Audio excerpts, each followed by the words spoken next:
Hi மக்களே, எல்லாரும் எப்படி இருக்கீங்க? இன்னைக்கு நான் உங்களுக்காக நொஸ்டனோர் சீரிஸ் உடைய செகண்ட் பார்ட்டை கொண்டு வந்திருக்கேன். ஃபர்ஸ்ட் பார்ட் ஆல்ரெடி போட்டேன், நிறைய பேர் பார்த்துட்டு ரெண்டாவது பார்ட் சீக்கிரமா போடுறா, ஏன் இவ்வளோ டைம் ஆக்குற அப்படின்னு சொல்லிட்டு கழுவி ஊத்திட்டீங்க. நான் தான் சொன்னல மக்களே, என் ஒய்ஃப் வந்துட்டு அவங்க அம்மா வீட்டுல இருக்காங்க, போயிட்டு கூட்டின்னு வரதுக்கு 2-3 நாள் ஆகும், அது வரைக்கும் மட்டும் வெயிட் பண்ணுங்க அப்படின்னு சொல்லிட்டு அதுக்குள்ள காதுல இருந்து ரத்தம் வர அளவுக்கு கழுவி ஊத்தி விட்டீங்களே. சரி ஓகே, உங்க வீட்டு பிள்ளையா நினைச்சு மன்னிச்சு விட்டுருங்க. இப்ப நம்ம கதைக்குள்ள போயிடலாம். ஒருவேளை அந்த பாட்டை பார்க்காம இந்த வீடியோ பார்க்க வந்தீங்க அப்படின்னா அதை போயிட்டு பார்த்துட்டு வந்து இதை பார்க்க ஸ்டார்ட் பண்ணுங்க. இப்ப நம்ம கதைக்குள்ள போயிடலாம். அண்ட் நம்ம மிஸ்டர் விக்னேஷ் வாலெட்ஸ்ல புதுசா ஒரு வாலெட் கொண்டு வந்திருக்க மக்களே. சிப்பு வச்சு வாலெட் வேணும் அப்படின்னு சொல்லிட்டு நிறைய பேர் கேட்டீங்க. அதுக்காகவே உங்களுடைய மணியை பத்திரமா வச்சுக்கிறதுக்காக ஜிப்பு வச்சு ஒரு வாலெட் கொண்டு வந்திருக்கேன். மொத்தமா 3 கலர் இருக்கு. அண்ட் போட்டோ கார்டு அப்படின்னு சொல்லிட்டு எல்லாமே வச்சுக்கலாம். 499க்கு இது ஒரு 2 நாளைக்கு மட்டும்தான் ஆஃபர் மக்களே. வேணும் அப்படின்றவங்க சீக்கிரமா வாங்கிக்கோங்க. இந்த வாலெட்டை பெல்டன் வாலெட் காம்போ 999க்கு கூட நீங்க வாங்கிக்க முடியும். ஃபர்ஸ்ட் கமெண்ட்ல லிங்க் கொடுக்குறேன், கிளிக் பண்ணி வாங்கிக்கோங்க. இப்போ நம்ம கதைக்குள்ள போயிடலாம். இப்போ செகண்ட் சீசன்ல ஃபர்ஸ்ட் எபிசோட் ஸ்டார்டிங் சீன்லயே நம்ம ஹீரோயின் காலையில கண்ண முடிக்கிறாங்க. எந்திரிச்சு போயிட்டு வழக்கம் போல டீலாம் போடலாம் அப்படின்னு சொல்லிட்டு பார்க்கும்போது மனசே கேட்கல. இதுக்கப்புறமும் பொய்யா நடிச்சு எந்த புண்ணியமும் கிடையாது அப்படின்னு சொல்லிட்டு இவங்க போயிட்டு ட்ரெஸ்லாம் பேக் பண்றாங்க. குழந்தைய கிளம்ப சொல்றாங்க. கிளம்புறதுக்கு முன்னாடி ஒரே ஒரு வாட்டி புருஷனை பார்க்கலாம் அப்படின்னு சொல்லிட்டு அவரை பார்க்கலான்னு ரூமுக்கு போகும்போது அவரு மாத்திரை மருந்தெல்லாம் சாப்பிட்டு மயக்கம் போட்டு கீழே விழுந்து கிடக்குறாரு. இவங்க பார்த்துட்டு ஷாக் ஆயிட்டு செமையா கத்துறாங்க. வீட்டுல இருக்க எல்லாரும் ஓடி வந்து இவர் ஹாஸ்பிட்டலுக்கு தூக்கிட்டு போறாங்க. இப்ப அப்படியே முன்னாடி நாள் நைட் என்ன விஷயம் ஆச்சு அப்படின்னு சொல்லிட்டு காமிக்கிறாங்க. நம்ம ஹீரோயின் குளிக்கும் போது தான் செக் பண்ணிருப்பாங்க இவங்க பிரெக்னெண்டா இருக்காங்க அப்படின்னு சொல்லிட்டு தெரிய வந்து செமையா ஃபீல் பண்ணிருப்பாங்க. இந்த டைம்ல புருஷங்காரன் வந்து செமையா கதவை தட்டுறான். ஒழுங்கா கதவை தர அப்படின்னும் போது அம்மா ஓடி வராங்க. என்னாச்சு, உனக்கும் அவளுக்கும் சண்டையா அப்படின்னு சொல்லிட்டு கேட்கும் போது உன்னுடைய மருமக என்ன காரியம் பண்ணா தெரியுமா, என்னுடைய காலேஜுக்கே போயிட்டு மத்தவங்க மத்தியில என் மேல இவளே கம்ப்ளைண்ட் கொடுத்துட்டு வந்திருக்கா, இவளால இப்போ என் வேலை போச்சு அப்படின்னு சொல்ல தம்பியுடைய பொண்டாட்டியும் அப்படியா அண்ணியா அந்த மாதிரி பண்ணாங்க அப்படின்னு சொல்லிட்டு அவங்களும் பேச வரும்போது நம்ம ஹீரோயின் கேஷுவலா வெளியே வராங்க. வெளியே வந்து அவங்க வார்டுன்னு போயிட்டே இருக்கும் போது என்னடி பண்ணி வச்சிருக்க, யார கேட்டு காலேஜுக்கு போயிட்டு என் மேல கம்ப்ளைண்ட் கொடுத்த அப்படின்னு சொல்லிட்டு கேட்கும் போது நான் காலேஜுக்கு மட்டும் போல குஜிலியுடைய வீட்டுக்கும் போயிட்டு வந்திருக்கேன். ரொம்ப கத்தாத, எனக்கு அவ்வளவு ஸ்ட்ரென்த் எல்லாம் கிடையாது, ஆனா நீ ரொம்ப ஸ்ட்ரென்த்தா இருக்க, கூடிய சீக்கிரமே நீ கோர்ட்டுக்கு வந்து பேச வேண்டியதா இருக்கும், அதுக்கு எல்லாத்தையும் சேமிச்சு வச்சுக்கோ அப்படின்னு சொல்லிட்டு ஒண்ணுமே பேசாம நக்கலா உள்ளுக்குள்ள போயிடுறாங்க. இப்போ ரிஷப் அவங்க அம்மா கிட்ட புலம்பிட்டு இருக்காரு. இவளால இப்போ என் வேலையே போக போகுது அப்படின்னும் போது இவ போயிட்டு சைன் போட்டா மட்டும் எப்படி உன் வேலை போகும், நீ போயிட்டு அப்பா கிட்ட பேசு அண்ட் காலேஜ்லயும் பேசு அப்படின்னு அங்க நம்ம ஹீரோயின் வராங்க. ஏமா இந்த மாதிரி பண்ற, நீயும் இவனும் சேர்ந்துட்டு தான் இந்த வீட்டையே உருவாக்கி வச்சிருக்கீங்க, இந்த வீட்டுடைய சந்தோஷத்துக்கான காரணமே நீங்க 2 பேர் தான், நீங்களே இந்த மாதிரி பண்ணா எப்படி, நீங்க ஒரு முடிவுக்கு வாங்க, இந்த மாதிரிலாம் சண்டை போடாதீங்க அப்படின்னும் போது நீங்க உங்க பையனுக்கு சப்போர்ட்டா பேசுறீங்க, எல்லாமே ஓகே தான், ஆனா நீங்க நினைக்கிற மாதிரி உங்க பையன் ஒன்னும் அவ்வளவு நல்லவர்லாம் கிடையாது, அதை எப்படி என் வாயால சொல்றது அப்படின்னே தெரியல, அந்த உண்மை எல்லாமே எனக்கு மட்டும் தெரிஞ்சா போதும் அப்படின்னு சொல்லிடுறாங்க. இங்க பாரு, நீ அந்த குஜிலிய நம்பரை என்ன நம்ப மாட்டற அப்படின்னும் போது எனக்கு எல்லாமே தெரியும், நீ கொஞ்சம் வாயை முடித்து அமைதியாரு அப்படின்னு சொல்லிட்டு சண்டை போட்டுக்கும் போது அம்மா வெளியே போறாங்க. அம்மா இப்போ நீங்க எங்க வெளியே போறீங்க அப்படின்னு சொல்லிட்டு கேட்க, நீங்க புருஷன் முண்டாட்டி ஏதாவது பர்சனலா பேசிப்பீங்க, அதான் வெளியே போறேன் அப்படின்னும் போது இதுக்கப்புறம் எங்களுக்குள்ள பர்சனல்னு ஒண்ணுமே கிடையாது அப்படின்னு சொல்லிட்டு போயிட்டாங்க. அடுத்து இவங்க போயிட்டு குட்டி பொண்ணு கிட்ட பேச ஆரம்பிக்கிறாங்க. நாளைக்கு நீயும் நானும் சேர்ந்துட்டு வேற ஒரு வீட்டுக்கு போறோம், வேற ஒரு ஊருக்கு போறோம் அப்படின்னும் போது அப்பா வரமாட்டாரா அப்படின்னு சொல்லிட்டு கேட்க, அப்பாலாம் வரமாட்டாரு, அப்பாக்கு நிறைய வேலை இருக்கு அப்படின்னும் போது இல்லம்மா நீ என்கிட்ட போய் சொல்ற, அப்பாவும் நீயும் சண்டை போட்டுட்டீங்க, அதனால தனியா போக பாக்குறீங்களா, வேணாமா, அப்பாவும் நீயும் சமாதானம் ஆயிடுங்க ப்ளீஸ் ப்ளீஸ் அப்படின்னும் போது இல்லம்மா அப்படிலாம் ஒண்ணும் கிடையாது, நீ அமைதியா படுத்து தூங்கு, அம்மா உன் கூடவே தூங்குற, நாளைக்கு வெளியே போலாம் அப்படின்னும் போது அம்மா கூடவே படுத்து தூங்குறாங்க அப்படின்னும் போது இந்த குழந்தை ரொம்பவே சந்தோஷப்படுறா. இப்ப அப்படியே எங்க சீனை கட் பண்றாங்க. அடுத்து நம்ம ஹீரோயின் போயிட்டு அவங்க ஃப்ரெண்டுக்கு கால் பண்ணி பேசுறாங்க. இங்க பாரு, நாளைக்கே நான் இந்த வீட்டை விட்டு வெளியே வர போறேன், வந்தேன் அப்படின்னா நீ தான் எனக்கு அடைக்கலம் கொடுக்கணும், நல்ல ஒரு வேலையா பார்த்து சொல்லு அப்படின்னும் போது ஏண்டி உனக்கு தான் பொட்டிக்கு இருக்கு இல்லையா, பொட்டிக்க பாத்துக்கோ, குழந்தைய பாத்துக்கோ, அண்ணன் புருஷன் கூட பேசல ஒன்னா இருக்கல அப்படின்னா கூட தனியா வச்சு இருந்துக்கோ, குழந்தைய பத்தி யோசிச்சு பாரு, அப்பா அம்மா பிரிஞ்சு போயிட்டீங்க அப்படின்னா அந்த குழந்தை ரொம்ப பாசத்துக்கு ஏங்கும் அப்படின்னும் போது நம்ம ஹீரோயின் மனசை மாத்திக்கிற மாதிரியே தெரியல. சரி ஓகே நீ கிளம்பி வா, எல்லாமே நான் பாத்துக்கிறேன், நான் உனக்கு என்னால முடிஞ்ச எல்லா உதவியும் பண்றேன் அப்படின்றாங்க. நம்ம ஹீரோயினும் ரொம்ப நன்றி அப்படின்னு சொல்லிட்டு போனை கட் பண்ணிட்டு தூங்க போயிருப்பாங்க.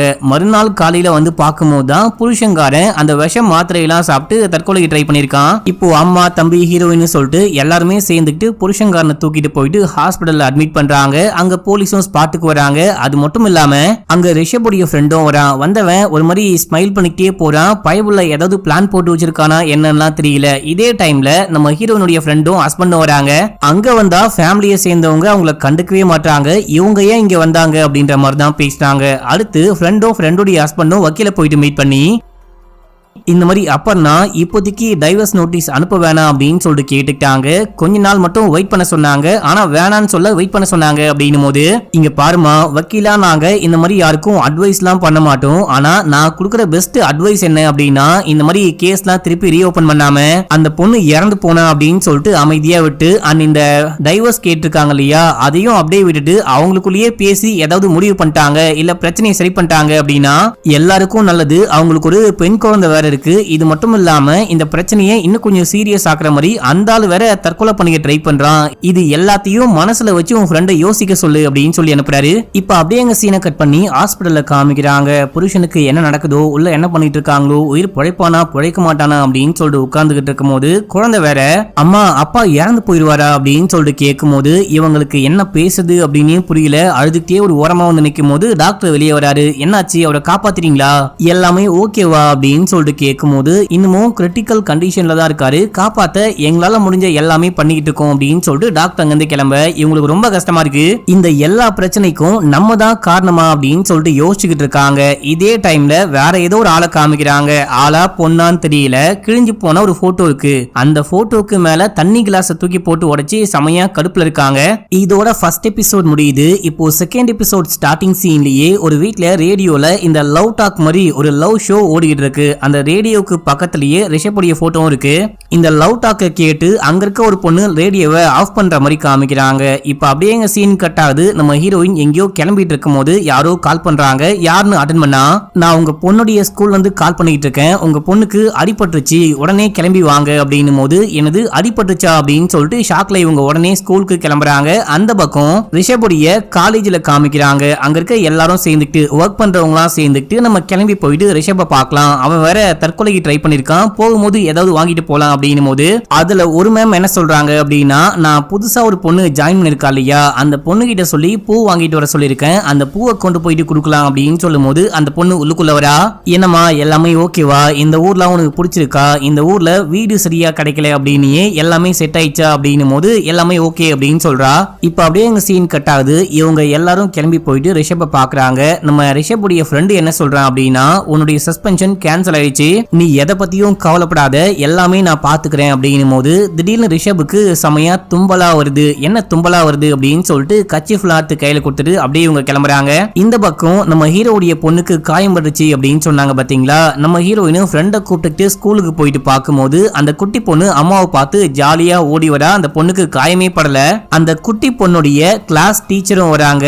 என் பொண்ணுக்கு ஏதோ அடிபட்டுச்சு அப்படின்னு சொல்லிட்டு கால் பண்ணீங்க. பார்த்தா என் பொண்ணுக்கு ஒண்ணுமே ஆகல அப்படின்னும் போது எனது உன் பொண்ணுக்கு அடிபட்டுச்சா அப்படிலாம் எதுவுமே ஆகலையமா நாங்க எதுவுமே கால் பண்ணவே இல்லையே அப்படின்னும் போது நம்ம ஹீரோயின் அவங்களுக்கு யாரு கால் பண்ணாங்களோ அந்த நம்பருக்கு திரும்பி கால் பண்ணி பார்க்கும்போது போனே போக மாட்டேங்குது. யாரு நம்மள இந்த மாதிரி பண்றாங்க எதுக்காக கால் பண்ணி தேவையில்லாம இங்க வர வச்சாங்க அப்படின்னு சொல்லிட்டு கடுப்புல நம்ம ஹீரோயினும் அந்த ஃப்ரெண்டு கறியும் அங்க இருந்து கிளம்புறாங்க. இப்ப அப்படியே எங்க சீன் கட் ஆகுது. ஹாஸ்பிடல்ல காமிக்கிறாங்க. ஹாஸ்பிடல்ல இந்த புருஷங்காரன் கண்ணை முழிச்சு எல்லாமே நார்மலா இருப்பான். திடீர்னு பார்த்தா அவனுக்கு அந்த மாஸ்க் எல்லாம் போட்டிருக்காங்க. மூச்சு விடவே ரொம்ப கஷ்டப்பட்டுக்கிட்டு இருக்கான். இந்த விஷயத்த ஹீரோயின் பார்த்துட்டு என்ன விஷயமாச்சு நல்லா தானே இருந்தாரு திடீர்னு ஏன் மூச்சு விடவே கஷ்டப்படுறாரு அப்படின்னு சொல்லிட்டு கேட்கும் போது டாக்டரே தெரியல அப்படின்றாரு. அந்த டைம்ல தான் நம்ம ஹீரோயின் அங்க ஒரு ஃப்ளவர் இருக்கு அப்படின்ற விஷயத்த பாக்குறாங்க. இந்த ஃப்ளவர் அப்படின்னாலே என் வீட்டுக்காருக்கு பயங்கரமான அலர்ஜி. இதை ஸ்மெல் பண்ணாரு இல்ல கிட்ட இருந்தாலே இந்த மாதிரி தான் ஆகும். இதை தூக்கி வெளியே போடுங்க. இது எப்படி இங்க வந்துச்சு அப்படின்னு சொல்லிட்டு கேட்கும் போது இவரை வந்துட்டு ஃப்ரெண்ட்ஸ் எல்லாம் பார்க்க வந்தாங்க. அவங்க தான் கொண்டு வந்தாங்க அப்படின்னும் போது தூக்கி போடு அப்படின்னு சொல்ல நம்ம ஹீரோ சாரி இவன் ஹீரோ கிடையாது வில்லன்னு வச்சுக்கலாம். இவன் நம்ம ஹீரோயினுடைய கையை பிடிக்கும் போது நம்ம ஹீரோயின் கையை தட்டி விட்டு வெளியே போயிட்டாங்க. அடுத்து வீட்டுல காமிக்கிறாங்க. நம்ம ஹீரோயின் வீட்டுல உட்கார்ந்துட்டு எவன்டா அவன் எனக்கு போன் பண்ணி ஏமாத்துனது பிராங்க் பண்ண ட்ரை பண்ணுது அப்படின்னு சொல்லிட்டு அவனுக்கு கால் பண்ண ட்ரை பண்ணும்போது போனே போக மாட்டேங்குது. அந்த டைம்ல புருஷனுடைய தம்பியுடைய பொண்டாட்டி அங்க வராங்க. வந்தவங்க லைட்டா அப்படியே பேச்சு கொடுக்க ஆரம்பிக்கிறாங்க. இப்ப அந்த பொண்ணு கிடையாது. அது மட்டும் இல்லாம உலகத்துல தப்பு பண்ணாத மனுஷன் அப்படின்னு யாருமே கிடையாது. அண்ணன் தப்பு பண்ணாருதான் எல்லாமே முடிஞ்சு போச்சு அவனை மன்னிச்சு ஏத்துக்கோங்க அவருக்கு எதுக்காக இந்த மாதிரி தண்டனை கொடுக்குறீங்க அப்படின்னு சொல்லிட்டு கேட்கும்போது, நானும் மத்தவங்கள மாதிரி அந்த பொண்ணு ஒரு கேவலமான பொண்ணு, மோசமான பொண்ணு அப்படின்னு சொல்லிட்டு பார்த்தா கடைசியா அந்த பொண்ணு சொன்னது எல்லாமே உண்மை, உன்னுடைய அண்ணன் என் புருஷன் சொன்னது எல்லாமே தப்புன்னு புரிய வந்துச்சு. மத்த டிபிக்கல் வைஃப் மாதிரி புருஷன் பண்றது எல்லாமே சரிதான், தப்பு பண்ணாலும் மன்னிச்சு ஏத்துக்கணும் அப்படின்னு சொல்லிட்டு என்னால மன்னிச்செல்லாம் ஏத்துக்க முடியாது, நான் அந்த பொண்ணு இறந்து போனாலும் அந்த பொண்ணுக்காக போராடுவேன் அப்படின்றாங்க.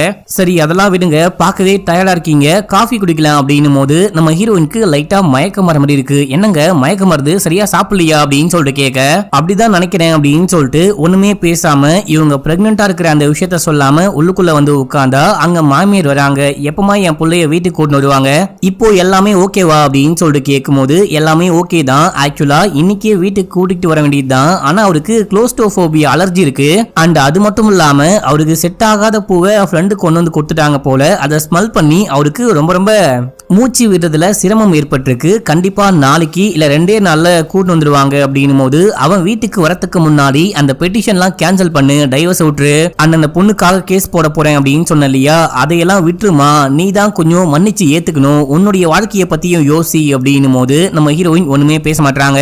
ஏன் இந்த மாதிரி பண்ணிட்டு இருக்க, என் புள்ள செத்தாதான் உனக்கு நிம்மதியா இருக்குமா அப்படின்னு சொல்லிட்டு கேட்கும் போது இவங்க அழுதுட்டே பாத்ரூம்குள்ள போறாங்க. போனவங்க வயிற்ற தொட்டு பார்த்து ஃபீல் பண்ணிட்டு இருக்காங்க, குழந்தைய பத்தி யோசிக்கிறாங்க. ஏன் ரிஷப் இந்த மாதிரி பண்ண, என்ன பத்தியும் நம்ம ஃபேமிலியை பத்தியும் யோசிக்காம ஏன் இப்படி பண்ண அப்படின்னு சொல்லிட்டு பயங்கரமா அழுதுகிட்டு இருக்காங்க. அடுத்த நாள் காலையில கிளம்பி கோர்ட்டுக்கு போறாங்க. இவங்க குஜிலிக்காக வாதாடணும், குஜிலியுடைய கேஸ் எடுத்து நடத்துங்க அப்படின்னு சொல்லிட்டு மனு தாக்கல் பண்ணிருக்காங்க. பாத்தீங்களா, அந்த கேஸ் இனிதான் நடக்க போதான். நம்ம ஹீரோயினும் வக்கீலும் போயிட்டு வெயிட் பண்ணும்போது அங்க குஜிலியுடைய தங்கச்சிய ஆள காணோம். இங்க பாருங்க, அந்த அக்காவை பத்தி தங்கச்சிக்காரி கூட அக்கறைப்படவே கிடையாது, அந்த பொண்ணு கூட வரல. நீங்க தேவையில்லாம இந்த கேஸ் எல்லாம் விட்டுட்டு முக்கியமா தோக்க போற கேஸுக்கு இந்த மாதிரி புடிவாதமா இருக்காம போயிட்டு உங்க புருஷங்கிட்ட பேசி சமாதானமா போறதுதான் கரெக்டா இருக்கும் அப்படின்னு சொல்றாரு. நம்ம ஹீரோயின் அமைதியா இருக்காங்க, அவங்களுக்கு என்ன பண்றது அப்படின்னே புரியல. இன்னொன்னு குழப்பமாவும் இருக்கு, நம்ம பண்றது சரியா அப்படின்னு சொல்லிட்டு ஒரு பெரிய குழப்பத்துல இருக்காங்க. இப்ப அப்படியே எங்க சீனை கட் பண்ணி குஜிலியோடைய மாமா மாமி அந்த தங்கச்சியை காமிக்கிறாங்க. இந்த பொண்ணு கொல்கத்தா போறேன் அப்படின்னு சொல்லும் போது அம்மா போக கூடாது அப்படின்னு சொல்லிட்டு செமையா திட்டி விட்டு போறாங்க. அப்பா கூப்பிட்டு பக்கத்துல உட்கார வச்சு, இங்க பாருமா, உன் ஃபியூச்சரை பத்தி அம்மா யோசிக்கிறாங்க, அக்காவுடைய சாப்டர் முடிஞ்சு போச்சு, உன்னை பத்தி யோசி, உனக்குன்னு சொல்லிட்டு வாழ்க்கை இருக்கு, உன் பேரை நீயே கெடுத்துக்காத அப்படின்னு சொல்லிட்டு அப்பா அட்வைஸ் பண்ணிட்டு உட்காந்துட்டு இருக்காரு. இப்ப அப்படியே எங்க சீன் கட் ஆகுது, ரிஷப காமிக்கிறாங்க. ரிஷப் ஹாஸ்பிடல் இருக்கும்போது ஏசி எல்லாம் ஆஃப் பண்ணி வச்சிருக்காங்க, காத்தே இல்லாம வேத்து போயிட்டு அவன் கண்ணை முடிச்சு எந்திரிக்கும் போது விண்டோ கதவு எல்லாமே க்ளோஸ் பண்ணப்பட்டிருக்கு. மூச்சு விடவே ரொம்ப ரொம்ப கஷ்டப்படுறான். வெளியிருந்து யாரையாவது உதவிக்கு கூப்பிடணும் அப்படின்னா அங்க ஒரு பட்டன் இருக்கும், அந்த பட்டனை ரொம்ப நேரமா அமுக்குதான் யாருமே வரமாட்டாங்க. அந்த டைம்ல இறந்து போன குஜிலி கண்ணுக்கு தெரிய ஆரம்பிக்கிறாங்க. நான் பிரெக்னென்ட் ஆனேன், அதுவும் உன்னால பிரெக்னென்ட் ஆனேன். நான் என்ன கேட்டேன், என்ன கல்யாணம் பண்ணிக்கோ அப்படின்னு சொன்னா, இல்ல உன் வீட்டுக்கு கூட்டிட்டு போன்னு சொன்னா, எனக்கு ஒரு சப்போர்ட்டா இரு, என்ன கொஞ்சம் பாத்துக்கோன்னு மட்டும் தானே சொன்னேன், அதுக்காக ஏன்டா இந்த மாதிரி பண்ண அப்படின்னு சொல்லிட்டு கேட்கும் போது இவன் ரொம்பவே பயப்படுறான். இதே டைம்ல டாக்டர் நர்ஸ் எல்லாம் ஓடி வராங்க. என்னாச்சு என்னாச்சு அப்படின்னு சொல்லிட்டு பாக்குறாங்க. ஏமா ஏசி எல்லாம் ஆஃப் பண்ணி வச்சிருக்க, ஆன் பண்ணுமா அப்படின்னும் போது இவருடைய வீட்டுல இருந்தா கால் பண்ணாங்க. ஏசி எல்லாம் என் புருஷனுக்கு செட் ஆகாது, ஆஃப் பண்ணுங்க அப்படின்னு சொன்னாங்க, அதான் ஆஃப் பண்ணி வச்சிருக்கேன் அப்படின்னும் போது கரெக்டாங்க ஹீரோயின் வராங்க. எனது வீட்டுல இருந்து கால் பண்ணாங்களா, யாருன்னு கேட்கும் போது யாருலாம் தெரியல பாருங்க அப்படின்னு சொல்லிட்டு அந்த இதுவெல்லாம் கொண்டு வந்து காமிக்கிறாங்க. ஃபேமிலில இருந்து கால் பண்ணாங்க அப்படின்னு சொல்லிட்டு நம்பரு, அதுக்கப்புறம் என்ன சொன்னாங்க அப்படின்னு சொல்லிட்டு நோட் பண்ணி வச்சிருக்காங்க. வைஃப் தான் சொன்னாங்க அப்படின்னும் போது, நான் தான் வைஃப், அவருக்கு க்ளோஸ்ட்ரோபோபியா இருக்கு, அப்படி இருக்கும் போது நான் எதுக்காக ஏசில ஆஃப் பண்ண சொல்ல போறேன், விண்டோலாம் க்ளோஸ் பண்ண சொல்ல போறேன் அப்படின்னு சொல்லிட்டு கேட்க, நான் என்ன மேடம் பண்ண முடியும், யாராவது கால் பண்ணி சொன்னாங்க இந்த விஷயம் பண்ணுங்க அப்படின்னா பண்ண முடியும், என்னால வேற ஒண்ணுமே பண்ண முடியாது அப்படின்றாங்க. என்ன எல்லாமே தப்பு தப்பா நடக்குது, எல்லாமே பிளான் பண்ண மாதிரியே நடக்குது, சம்திங் ராங் அப்படின்னு சொல்லிட்டு யோசிக்கிறாங்க. இதே டைம்ல ஒரு பொண்ணை காமிக்கிறாங்க. ஸ்டார்டிங்ல இருந்து ஒரு பொண்ணை காமிக்கிறாங்க, அந்த பொண்ணு தான் இப்ப காமிக்கிறாங்க. ஃபேஸ் இது வரைக்கும் காமிக்கவே இல்ல. இந்த பொண்ணு போயிட்டு வீட்டுல இருக்க ஏசி ஆஃப் பண்ணிட்டு அங்க இந்த ரிஷபுடைய நியூஸ் ஒன்று வந்திருக்கும் நியூஸ் பேப்பர்ல, இந்த பையனுடைய பேரை மட்டும் அடிச்சுக்கிட்டு இருக்கா. இங்க செகண்ட் எபிசோட் முடியுது. இப்போ தேர்ட் எபிசோட் ஸ்டார்டிங் சீன்லயே நம்ம ஹீரோயின் புருஷங்காரன் பக்கத்துல போயிட்டு உட்காரும் போது என்னை யாரோ வேணுமுத்துனே கொலை பண்ண பாக்குறாங்க அப்படின்னு சொல்லிட்டு கையை பிடிச்சிட்டு அழுகுறாரு. பயங்கரமா பயப்படுறாரு. உள்ளுக்குள்ள நம்ம ஹீரோயினுடைய ஃப்ரெண்டு, புருஷன், தம்பி பொண்டாட்டி அப்படின்னு சொல்லிட்டு எல்லாருமே இருப்பாங்க. யாராவது ஒரு ஆள் உள்ள இருந்தா போதும், மத்தவங்க எல்லாம் வெளியே போங்க அப்படின்னு.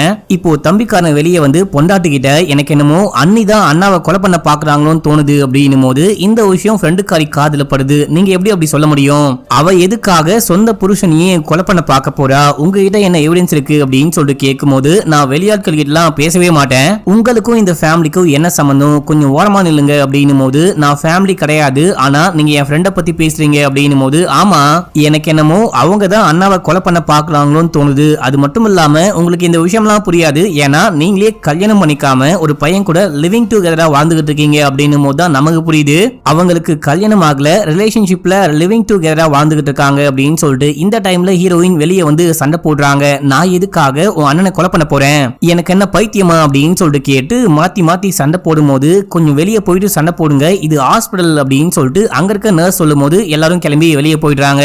இப்போ இந்த தம்பிக்காரனும் பொண்டாட்டிக்காரியும் கார்ல போயிட்டே இருக்கும் போது எதுக்காக நீங்க அந்த மாதிரி பேசிட்டீங்க, அவங்க எதுக்காக புருஷனை கொலை பண்ண போறாங்க அப்படின்னும் போது எதுக்காகலாம் தெரியல, ஒன்னு இன்சூரன்ஸ் பணத்துக்காக இருக்கும், இல்ல அப்படின்னா ஏதாவது ப்ராப்பர்ட்டி அவங்க கையில வரணும் அப்படின்னு சொல்லிட்டு பண்ணுவாங்க அப்படின்னும் போது கண்டிப்பா அக்கா அந்த மாதிரிலாம் பண்ண மாட்டாங்க. ஏற்கனவே ஒரு பிராங்க் கால் மாதிரி வந்துச்சு, குட்டி பொண்ணுக்கு அடிபட்டுச்சு அப்படின்னு சொல்லிட்டு கால் பண்ணும்போது அவங்க பயந்துட்டு ஓடினாங்க அப்படின்னு சொல்ல இது ஒரு புது கதை, எல்லா கதையும் அவளே ரெடி பண்ணிருப்பா, நீ அவளை நம்பவே நம்பாத அப்படின்னு சொல்லிட்டு ஹீரோயினை நம்பவே மாட்டான். இப்ப அப்படியே எங்க சீனை கட் பண்ணி அந்த பக்கம் நம்ம ஹீரோயினையும் ஃப்ரெண்டையும் காமிக்கிறாங்க. இவங்க ஒரு காஃபி ஷாப்க்கு போயிட்டு பேச ஆரம்பிக்கிறாங்க. என்ன மன்னிச்சுக்கோ, அது வந்துட்டு உன் ஃபேமிலி விஷயம், அங்க நான் வந்து தேவையில்லாம பேசியிருக்க கூடாது அப்படின்னும் போது அந்த மாதிரிலாம் ஒண்ணுமே கிடையாது, அவன் தான் என்ன தப்பா புரிஞ்சுக்கிறான், நான் போயிட்டு அவங்க அண்ணனை கொலை பண்ண போறேன், என் சொந்த புருஷனையும் கொலை பண்ண பாக்குறேன் அப்படின்றான். ஏன் தான் இந்த மாதிரிலாம் நடக்குதுன்னு தெரியல அப்படின்னு சொல்லிட்டு புலம்பிட்டு இருக்காங்க. அதே டைம்ல ஃப்ரெண்டுக்காரி இன்னொரு கேள்வியும் கேக்குறா, டாக்டருக்கு ஐ மீன் ஹாஸ்பிட்டலுக்கு யாரு கால் பண்ணி ஏசி ஆஃப் பண்ண சொன்னாங்க, அண்ட் நேத்து வேற யாரோ உனக்கு கால் பண்ணி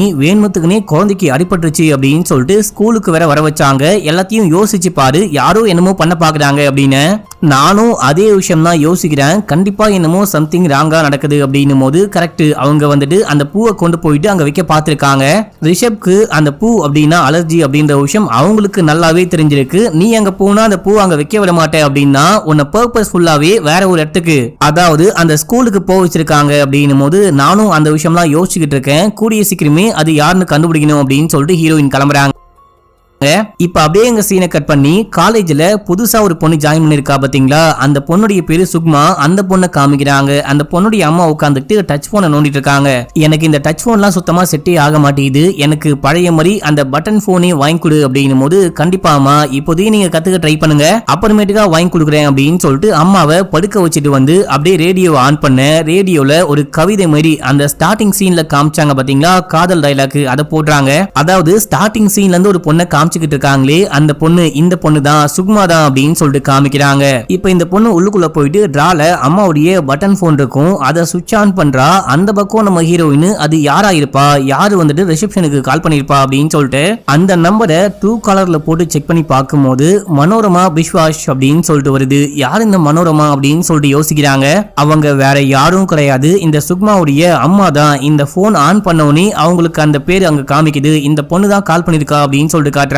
இப்ப அப்படியே எங்க சீன் கட்டாது. மறுநாள் காலையில இந்த பொண்ணு கிளம்பி காலேஜுக்கு வேலைக்கு போறா. என்னமா எல்லாமே ஓகேவா, நீ வந்துட்டு வீடு பாக்கணும்னு சொன்னீங்க, பாத்துட்டியான்னு கேட்க, இப்ப நான் வீடு பாத்துட்டேன், இங்க பக்கத்துலயே பாத்துருக்கேன் அப்படின்னு சொல்லிட்டு ஊருடைய பேரை சொல்லும் போது அங்கதான் ரிஷப் சாருடைய வீடும் இருக்கு, அங்கேயே உனக்கு வீடு கிடைச்சிருச்சா, அந்த ஏரியா ரொம்ப நல்லா இருக்கும் அப்படின்றாங்க. அது மட்டும் இல்லாம நீ ரிஷப் சாரை பார்க்க போறதுக்காக பூ கேட்கும் போது பூ வாங்கிட்டு வந்த இல்லையா, அந்த பூ வந்துட்டு ரிஷப் சாருக்கு சுத்தமா செட்டே ஆகாதான், அலர்ஜியா அப்படின்னும் போது ஐயோ சாரி மேடம் எனக்கு தெரியவே தெரியாது அப்படின்னு. எங்களுக்கே தெரியாது, உனக்கு எப்படிமா தெரியும் அப்படின்னு சொல்லிட்டு கேட்கும் போது கரெக்ட் மேடம் எனக்கு தெரியாது, ஆனா யாரு நெருங்கி பழகுறாங்களோ அவங்களுக்கு கரெக்டா தெரியும் அப்படின்னு சொல்லிட்டு ஸ்மைல் பண்றா. இந்த பொண்ணு ஏதோ நம்ம ரிஷப பண்ண பாக்குறா போல, இந்த ரிஷபால இந்த பொண்ணும் பாதிக்கப்பட்டிருக்காளா என்ன அப்படின்னா இப்ப நமக்கு புரியல, நீங்க கெஸ் பண்றத கமெண்ட்ல சொல்லுங்க. இப்ப அப்படியே எங்க சீனை கட் பண்ணி நம்ம ஹீரோயினை காமிக்கிறாங்க. நம்ம ஹீரோயின் புருஷனை பார்க்கலாம் அப்படின்னு சொல்லிட்டு ஹாஸ்பிட்டலுக்கு போறாங்க. ஹாஸ்பிட்டலுக்கு போனா அந்த ஃப்ரெண்டுக்காரன் புருஷனை வந்து பார்த்து பேசிக்கிட்டு இருக்கான். இவங்க பேசிக்கிட்டு இருக்காங்க, நம்ம கொஞ்சம் வெயிட் பண்ணலாம் அப்படின்னு சொல்லிட்டு பார்க்கும்போது அவங்க என்ன பேசுறாங்க அப்படின்னா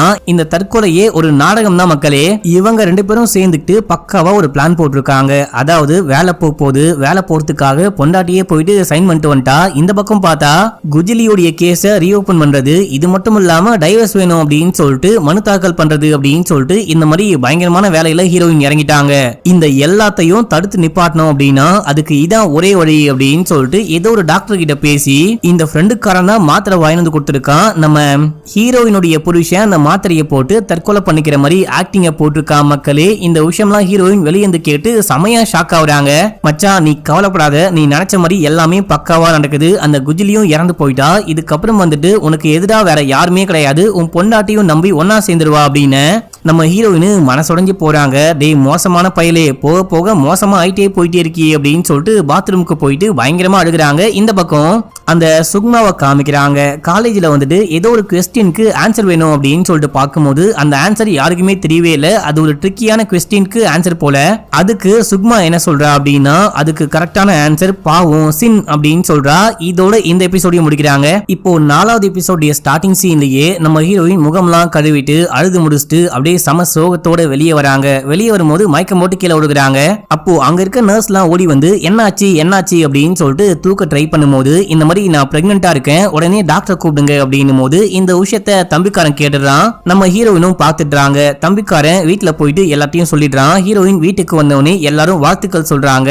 மாமியார் வந்து என்ன சொல்றாங்க அப்படின்னா, நீயே இந்த வீட்டை விட்டு போகணும்னு நினைச்சாலும் கடவுள் உன்னை போக விடமாட்டாரு, உன்னால இதுக்கப்புறம் இந்த வீட்டை விட்டு போக முடியாது, நாங்களா போயிட்டு கண்டிப்பா ரிஷப் கிட்ட சொல்ல போறது கிடையாது, அவனா வருவான், அவன் வந்ததுக்கு அப்புறமா நீயே இந்த சந்தோஷமான விஷயத்த சொல்லு அப்படின்னு சொல்றாங்க. உடனே மச்சின வந்துட்டு என்ன மன்னிச்சுக்கோங்க அண்ணி, நேத்து நான் உங்களை ரொம்பவே தப்பா பேசிட்டேன் அப்படின்னு சொல்லிட்டு மன்னிப்பு கேட்கும் போது இதே டைம்ல ஃப்ரெண்டுக்காரி வரா. ஃப்ரெண்டுக்காரிய பார்த்தோன்னே எல்லாரும் வெளியே போறாங்க.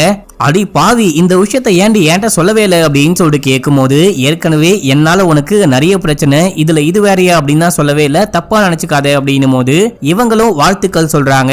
அப்ப நம்ம ஹீரோயின் நீ வேற ஏமா அப்படின்னு சொல்லிட்டு புருஷங்காரன் என்ன பண்ணானோ எல்லாமே சொல்லும் போது இவங்களுக்கு சம ஷாக்கு. அப்படின்னா எல்லாமே பொய்யா அப்படின்னு சொல்லிட்டு கேட்க, அந்த நடிப்பு எல்லாமே பொய், மாத்திரை சாப்பிட்டது மட்டும்தான் உண்மை, அதுவும் வந்துட்டு என்னையும் அந்த வேலையும் தக்க வச்சுக்கணும் அப்படின்னா பிளான் போட்டு ஏமாத்த சாப்பிட்டுருக்கான் அப்படின்னும் போது, அட பாவி அப்படின்னா அவன் ஃப்ராடு பையனா, மொத்தமா போய் சொல்லிட்டாரா, நீ நேரா போயிட்டு என்ன விஷயம்னு கேளு அப்படின்னும் போது, நானா போயிட்டு அந்த ஆள்கிட்ட எதுவுமே கேட்க போறது கிடையாது, அது மட்டும் இல்லாம அவரும் வந்து என்கிட்ட உண்மையை சொல்ல மாட்டாரு, எல்லாமே பொய் மட்டும்தான் சொல்ல போறாரு, பொய்யா மட்டும்தான் சொல்ல போறாரு, இப்போ என்னுடைய போக்கஸ் எல்லாமே குஜிலிக்கு நியாயம் வாங்கி கொடுக்கணும், அது மட்டும்தான் அப்படின்னு சொல்ல, அந்த பொண்ணுடைய வீட்டுல இருந்தே யாரும் வரமாட்டாங்க, நீ மட்டும் போராடி என்ன பண்ண போற அப்படின்னு சொல்லிட்டு கேட்கும் போது, நான் எதுவுமே பண்ணாம என் வாழ்க்கை தான் முக்கியம், என் புருஷன் ரொம்ப நல்லவன் அப்படின்னு சொல்லிட்டு என் வாழ்க்கையை வாழ ஆரம்பிச்சிட்டேன் அப்படின்னா என் வயித்துல வளர்ற குழந்தை கூட என்ன மன்னிக்காது அப்படின்றாங்க.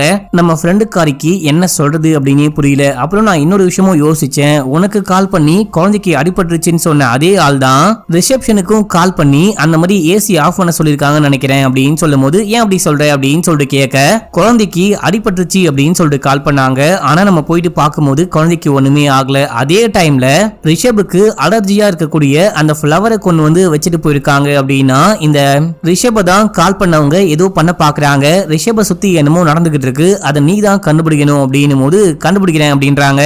இப்ப அப்படியே எங்க சீனை கட் பண்ணி ஹாஸ்பிடல்ல காமிக்கிறாங்க.